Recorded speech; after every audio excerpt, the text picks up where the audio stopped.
Now, I also wanted to bring another example of Harry Potter World. Now, this is a theme park that was opened by Universal, or will be opened by Universal. The campaign goal, or the use of online media, the first goal was to get a buy-in from loyal fans. They knew that if they launched a theme park and there was their fans weren't engaged with it, that it wouldn't be a success. They also wanted a global online and offline. They wanted global online and offline coverage, but they only had a local-sized media budget. So their plan of action was to invite only one key national publication and then 10 online identities. So they're bloggers, webmasters, and message board owners. And they invited them to an exclusive live webcast from the Harry Potter studios. So you would think, massive theme park, massive budget, is this a risk? And yeah, it was a risk, but let's have a look what happened. So after the email went out and the webcast happened, all the bloggers and all the Harry Potter fans got on the internet and started typing about this new thing that they'd seen, all the stills and all the video. So in a 24-hour period, they had over 1,000 pieces of press coverage across national and international press. So this is where social media was actually becoming the news story and driving what traditional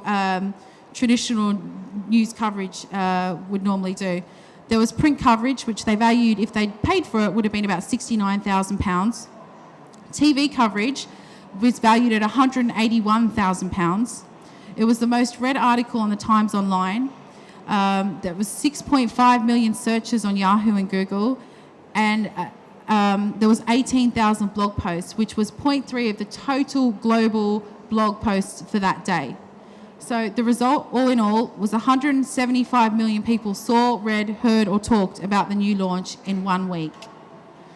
So I think it shows you how significant social media can be. I think that obviously not everyone has as engaging content as Harry Potter or loyal people, but I think you can definitely build on it, build on your services and your client base. I'd say to get started and to dip your toe in the water, just start monitoring your company, what's been said about you and what's happening in the industry. Even commenting on industry news, developments and other people's blogs, because that's starting to show that you're an industry expert. If you see an opportunity where you can reach out to someone where you think, okay, they could do with my expertise, do it. Be proactive about it.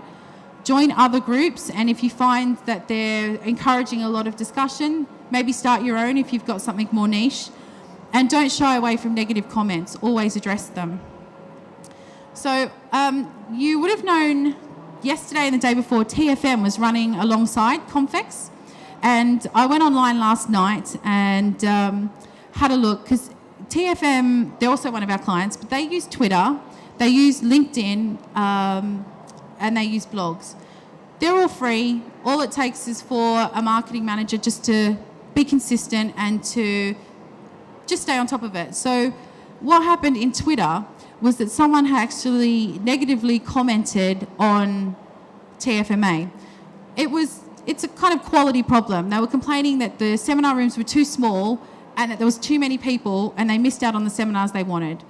TFM&A saw this post on Twitter, went onto the person's blog and then responded and said, we agree, we're going to make them bigger next time. We'd made them bigger this year, and we'll be doing that again for next year. So all those people who were twittering about TFM&A and talking about TFM&A and Twitter now realise, actually, I've got a connection with the organiser. If I feed something back, they're going to listen, and also they care about what I say. Now that kind of goodwill didn't cost them anything. All it did was just make sure, all they had to do was make sure they were diligent, they stayed on top of it, and they were responsive. So it kind of, I think, even though Twitter is an online medium, you can personalise and connect people. So I would say, remember when you're looking at online technologies, make sure you're clear with your goals and you define them. Make sure that you research and get to know your audience online. And I would say have a go. Trial new functionality. I mean, free tools are a good start, but you don't have to use all of them because they're there. But take the time to really understand them and also be creative in your use of them. And then return on investment. That's where you're going to see the ability to keep going, which is, do your best to track and measure, and then you'll get hopefully management buy-in and some more revenue. Thank you for coming. Thanks for your time.